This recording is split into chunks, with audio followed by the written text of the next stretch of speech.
Assalamualaikum warahmatullahi wabarakatuh. Halo anak-anakku semua, bagaimana kabar kalian hari ini? Semoga kalian semua hari ini dalam keadaan sehat walafiat tanpa suatu halangan apapun, dalam keadaan baik, sehat, dan masih semangat dalam belajar. Dan bagi yang masih sakit, semoga segera diberikan kesembuhan. Anak-anakku semua, hari ini kita akan belajar tentang zat dan perubahannya bagian yang kedua, yaitu perubahan fisika, perubahan kimia, serta kerapatan zat. Sebelum kita mulai, mari kita berdoa terlebih dahulu. Silahkan berdoa menurut agama dan kepercayaan kita masing-masing. Berdoa dimulai. Selesai. Nah, dalam kegiatan hari ini kita akan belajar tentang yang pertama. Nanti kita bisa membedakan apa itu perubahan fisika dan perubahan kimia. Kemudian yang kedua, kita dapat menyebutkan tanda-tanda terjadinya reaksi kimia. Kemudian yang ketiga, kita dapat mengidentifikasi perubahan zat dalam kehidupan sehari-hari sebagai perubahan fisika atau perubahan kimia. Yang keempat, kita dapat menentukan massa jenis atau kerapatan suatu benda. Dan kita dapat mendeskripsikan pengaruh perbedaan kerapatan zat pada peristiwa mengapung dan tenggelam. Nah, kita mulai ya untuk materi kita yang pertama, yaitu tentang perubahan fisika.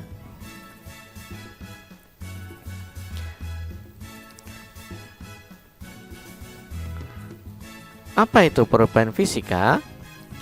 Perubahan fisika merupakan perubahan zat yang tidak disertai dengan terbentuknya zat baru. Nah, inilah ciri-ciri utama dari perubahan fisika. Komposisi materi juga tidak berubah. Kemudian, pada perubahan fisika bersifat reversible atau kembali ke posisi atau sifat awal. Nah, kita lihat contohnya ya. Kita di situ lihat ada kursi. Kemudian ada es yang mencair. Nah, kita lanjutkan.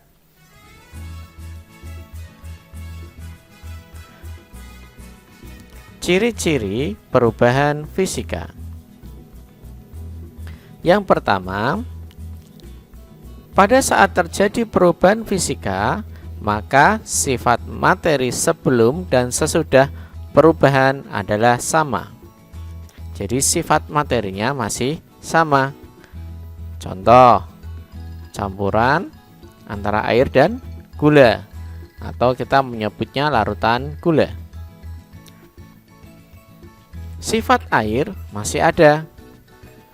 Walaupun gula sudah tidak nampak, wujud gulanya sudah berubah, namun sifat dari gula masih bisa kita rasakan, yaitu manis. Ya, sehingga campuran antara air dan gula maka akan menghasilkan sifat bentuknya masih cair berupa air dan ada rasa manis, yang mana rasa manis itu diperoleh dari gula. Kemudian yang kedua, dapat kembali ke bentuk semula atau reversible. Apa contohnya?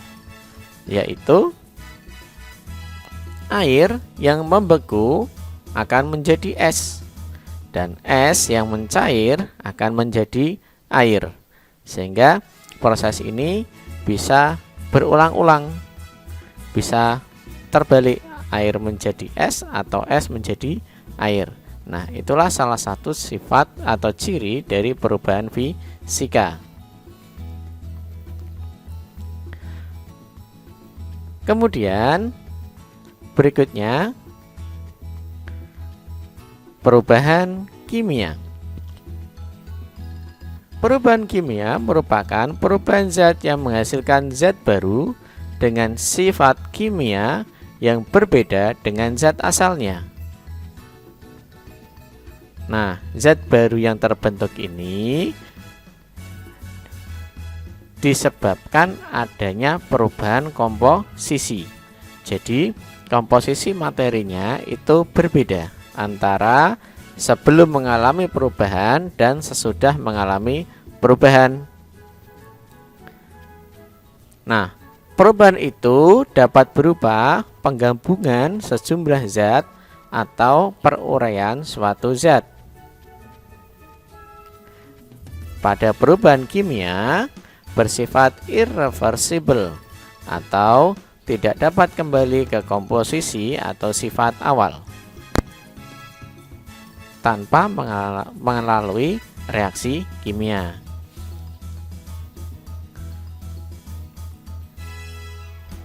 Nah, di dalam perubahan kimia kita mengenal istilah reaksi kimia. Dikatakan reaksi kimia karena di sana ada perubahan sifat dari zat setelah bereaksi. Nah, bagaimana cara menuliskannya? Persamaan kimia itu dapat ditulis dalam bentuk kata atau simbol. Nah, bagaimana cara menuliskannya? Yaitu begini.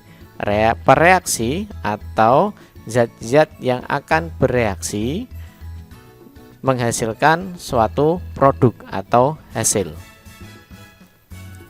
Yuk kita lihat ya, contohnya seperti apa.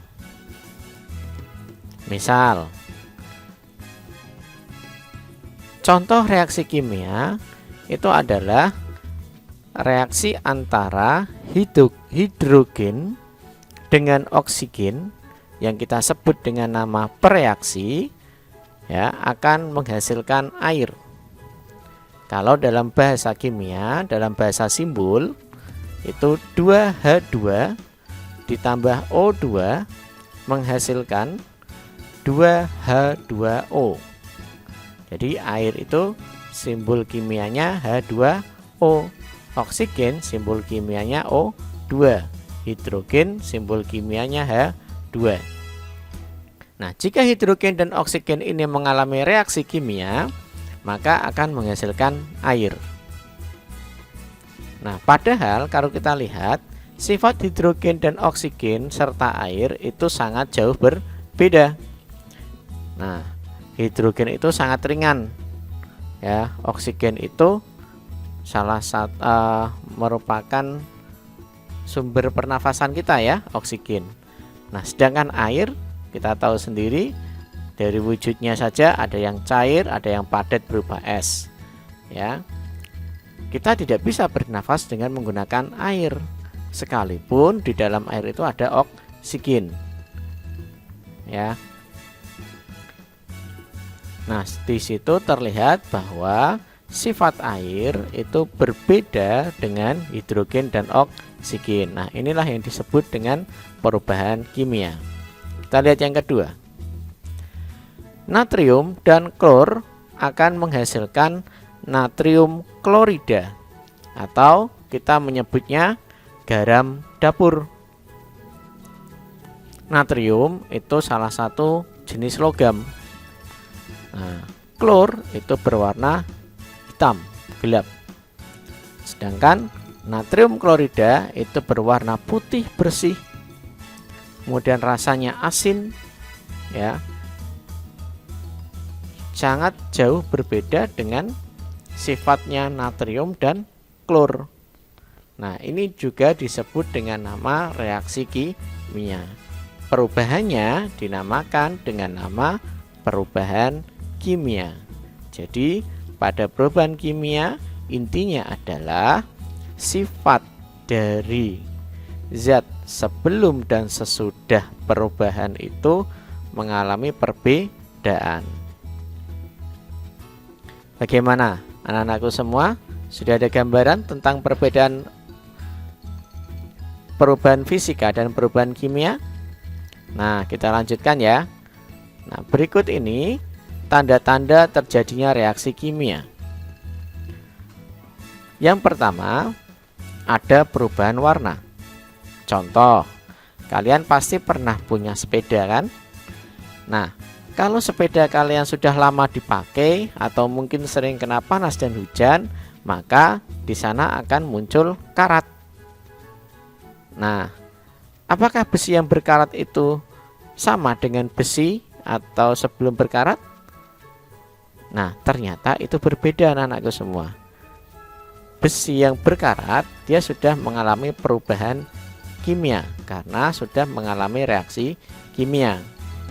Sehingga besi yang berkarat itu tidak bisa dikembalikan lagi ke bentuk semula.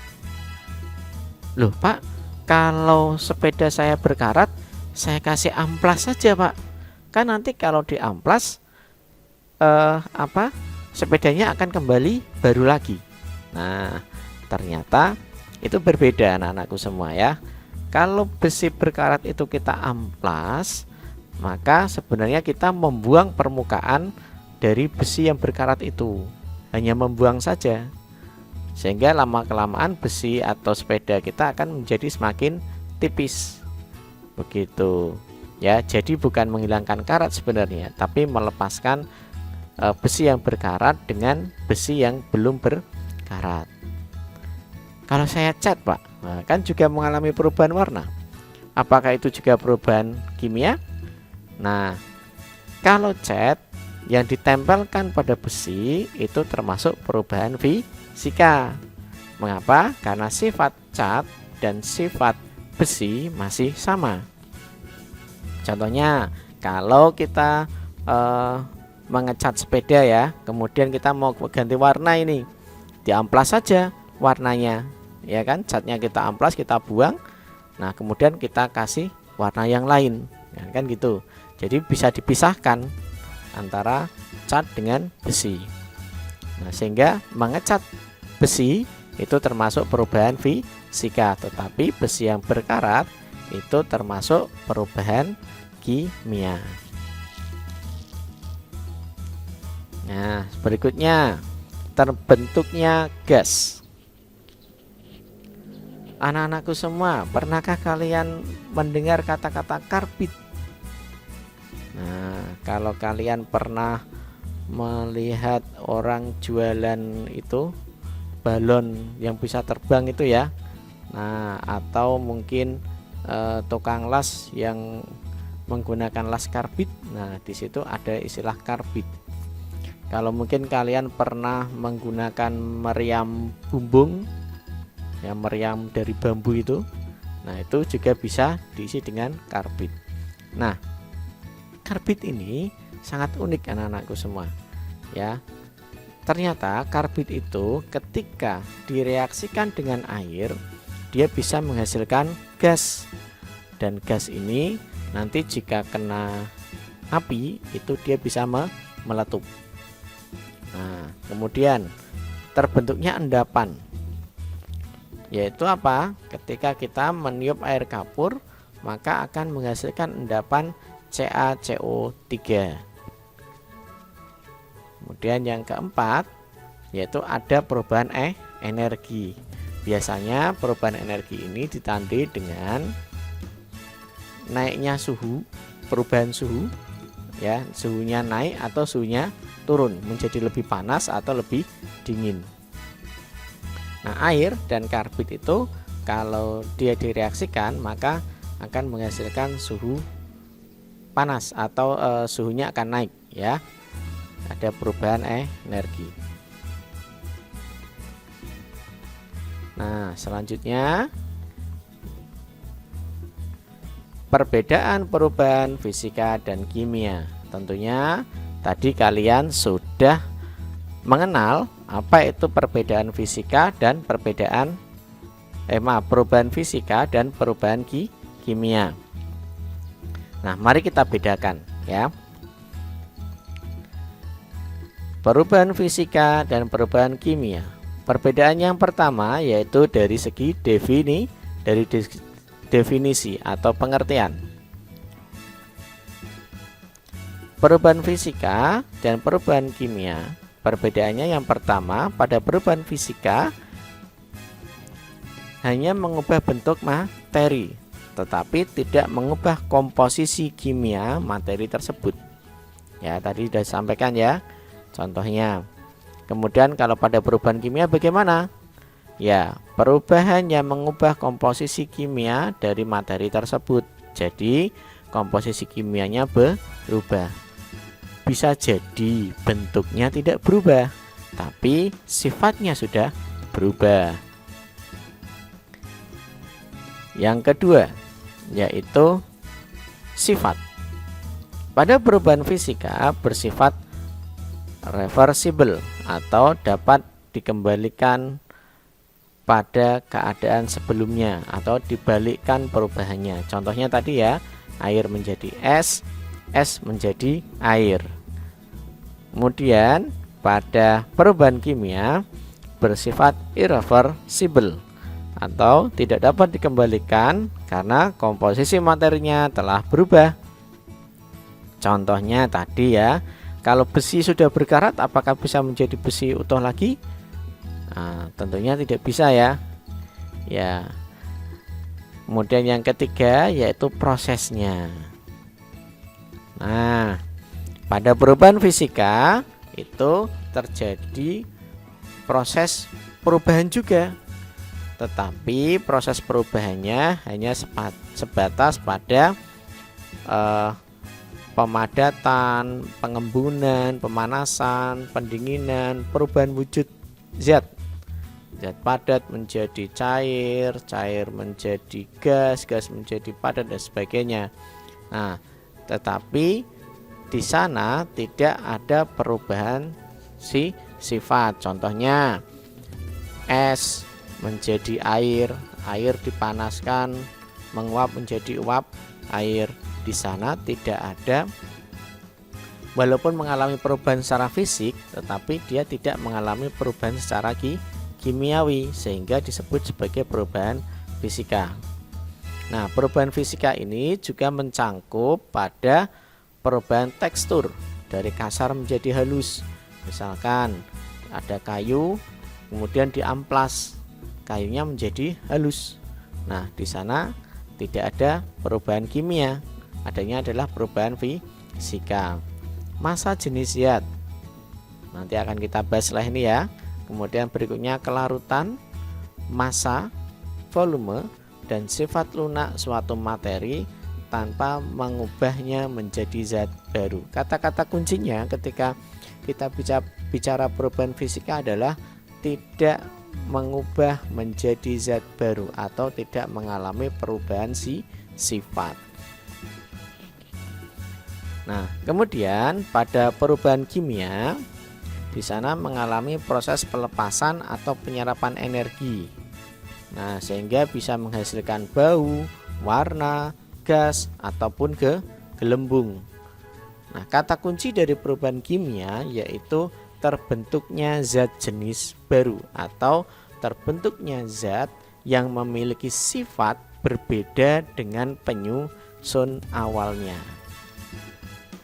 Contohnya, kita sama-sama bicara kayu ini. Kayu, kemudian kalau kita pahat, kita ukir bisa menjadi kursi. Nah, apakah kursi itu mengalami perubahan sifat? Tidak. Di sana sifat kayu masih ada, masih nampak. Ya, makanya kita sebut dengan nama kursi kayu. Lain cerita ketika kayu itu dibakar sehingga menjadi arang. Apakah arang itu memiliki sifat yang sama dengan kayu? Nah, tentunya tidak ya. Nah, ternyata arang tidak bisa kita pakai untuk sebagai bahan baku kursi. Kenapa? Karena sifat kayu dan sifat arang itu sudah berbeda. walaupun sama-sama berasal dari kayu. Nah, begitu ya. Sudah bisa dipahami ya perubahan fisika dan perubahan kimia. Nah, kita lanjutkan pada materi berikutnya, yaitu kerapatan zat, atau kita menyebutnya dengan nama massa jenis. Nah, di gambar ilustrasi itu kalian bisa lihat ada balon udara yang sedang terbang. Nah, balon udara ini sebenarnya apakah dia asli berasal berada di udara atau sebenarnya tadinya berada di permukaan tanah? Tadinya berada di permukaan tanah. Kemudian setelah di sini ada gas ya yang dinyalakan, ada api di sini di dalamnya. Nah, tahu-tahu balon udara ini bisa terbang ke atas. Kok bisa ya? Padahal tidak ada roketnya, tidak ada mesinnya, tidak ada baling-balingnya, tapi dia bisa terbang ke atas. Nah, peristiwa apa itu? Nanti kita pelajari ya. Ini berkaitan dengan kerapatan zat. Nah, kerapatan zat itu merupakan pengukuran massa setiap satuan volume benda. Ya, semakin tinggi massa jenis suatu benda, maka semakin besar pula massa setiap volumenya.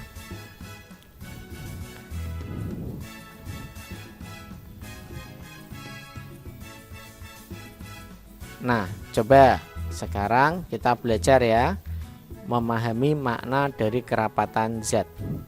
Bandingkanlah 1 kg besi dengan 1 kg kapas. Manakah yang lebih berat?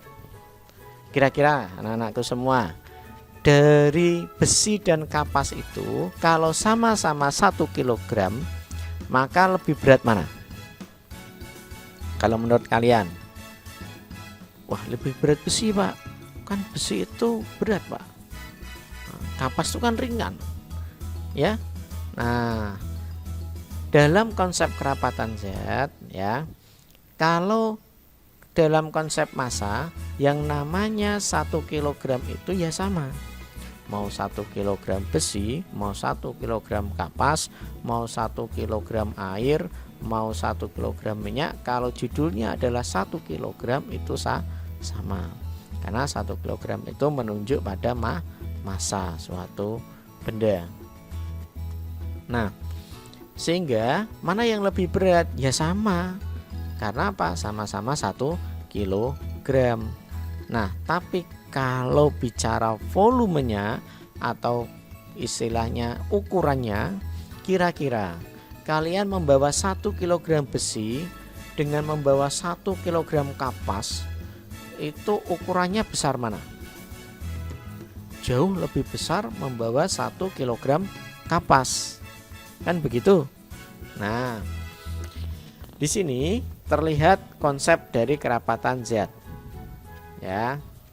Jadi kalau 1 kg besi itu ukurannya mungkin ya 1 kantong kresek mungkin ya, atau setengah kantong kresek. Tapi kalau kita bicara 1 kg kapas itu bisa 1 karung. Iya kan? Nah, ukuran volumenya jauh lebih besar kapas. Sehingga karena ukuran volumenya itu jauh lebih besar, maka kapas itu dikatakan lebih ringan daripada besi. Nah, begitu ya. Sudah ada bayangan ya anak-anakku semua? Nah, massa jenis itu dinyatakan sebagai perbandingan antara massa dan volume, atau kita rumuskan Rho sama dengan M per V. Itu bukan huruf P ya, tapi Rho. Mirip dengan huruf P. M itu adalah massa dan V adalah volume. Dan satuan dari massa jenis itu dinyatakan dalam kilogram per meter kubik atau gram per sentimeter kubik. Logikanya begini. Tadi kalian sudah melihat ya antara kapas dan besi. Kapas dan besi sama-sama memiliki massa 1 kg, sehingga nilai M-nya adalah sama. Yang membedakan apa tadi? Ukurannya. Ukuran ketika kita membawa 1 kg besi dengan membawa 1 kg kapas itu tentunya jauh berbeda. Jauh lebih besar kita membawa kapas, lebih wadahnya lebih banyak atau lebih besar. Nah, sehingga karena V-nya ini lebih besar ya, maka dia memiliki massa jenis yang lebih kecil. Karena apa? Dia berbanding terbalik. Sehingga semakin besar volumenya, maka massa jenisnya akan semakin kecil dengan syarat memiliki massa yang sama.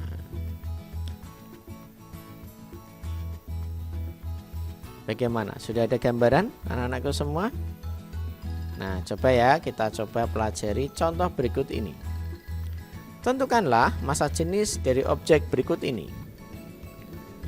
Objek ini kita sebut dengan nama balok. Ya, memiliki bentuk balok ya, bentuknya teratur. Dia memiliki massa 120 gram. Nah, cara menghitungnya yaitu yang pertama kita perlu menghitung volume terlebih dahulu. Yaitu karena bentuknya balok, maka kita menggunakan rumus volume balok, yaitu panjang kali lebar kali tinggi. Sehingga 6 kali 5 kali 4 sama dengan 120 cm kubik. Pak, apakah harus menggunakan benda yang bentuknya teratur? Tidak. Kita bisa juga menggunakan benda yang bentuknya tidak teratur. Bagaimana cara menghitungnya? Cara menghitungnya kita gunakan gelas ukur, yaitu gelas yang ada ukurannya, sehingga kita bisa melihat perubahan volume yang ada itu adalah volume benda tersebut. Itu lebih mudah karena tanpa menggunakan rumus, tetapi kita harus memiliki alat yang namanya gelas ukur. Atau kalau tidak, kita menggunakan gelas berpancur. Nanti air yang tumpah itu juga bisa kita hitung juga dengan menggunakan gelas ukur. Nah, setelah kita mengetahui volume benda tersebut, maka kita bisa menentukan massa jenisnya, yaitu Rho sama dengan M per V 120 gram dibagi 120 cm kubik sama dengan 1 gram per cm kubik.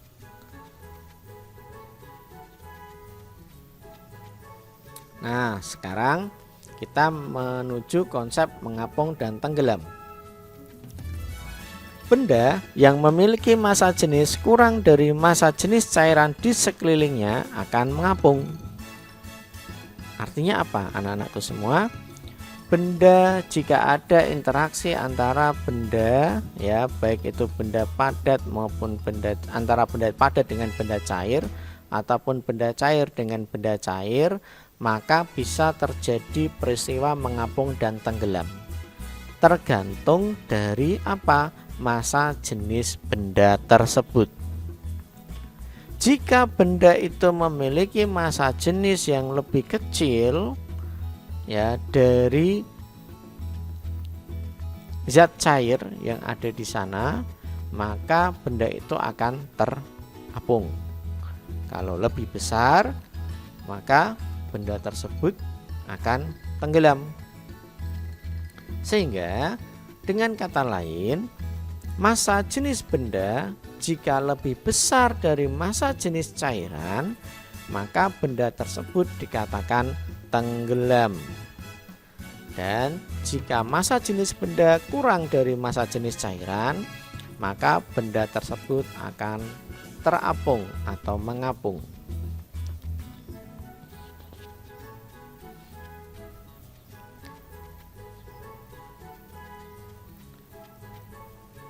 Nah, perbedaan kerapatan atau massa jenis tidak hanya terjadi pada benda padat yang dimasukkan ke dalam benda cair, namun juga bisa terjadi antara dua jenis cairan, bahkan juga pada gas, anak-anakku semua.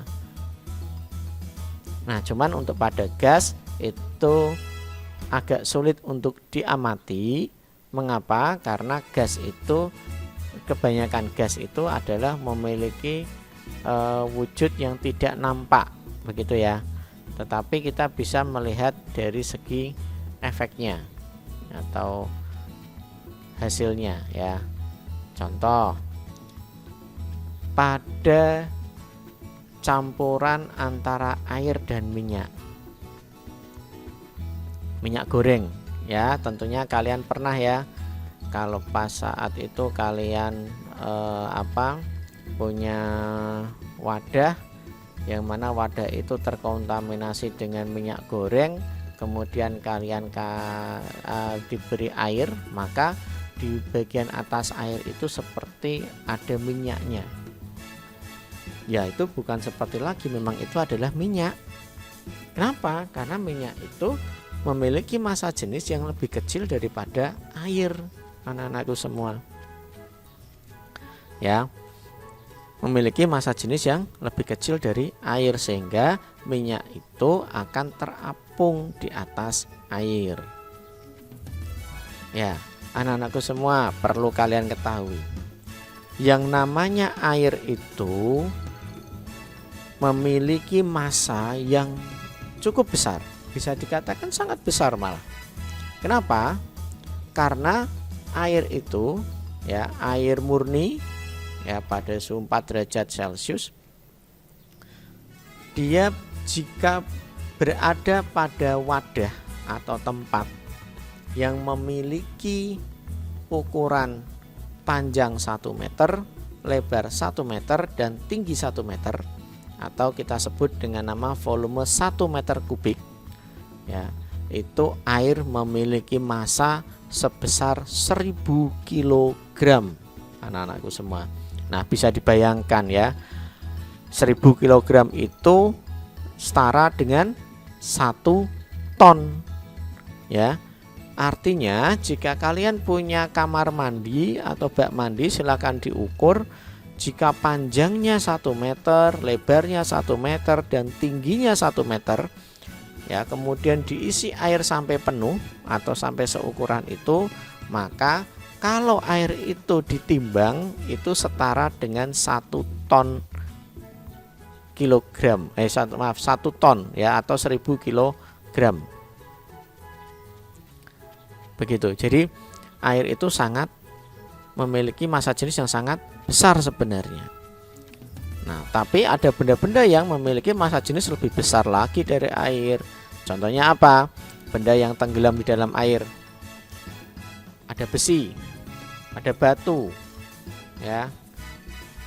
Ada apa lagi? Ya, banyak benda-benda yang memiliki massa jenis lebih besar dari air. Pasir itu juga tenggelam di dalam air. Walaupun pasir ukurannya kecil, tetapi dia memiliki massa jenis yang cukup besar.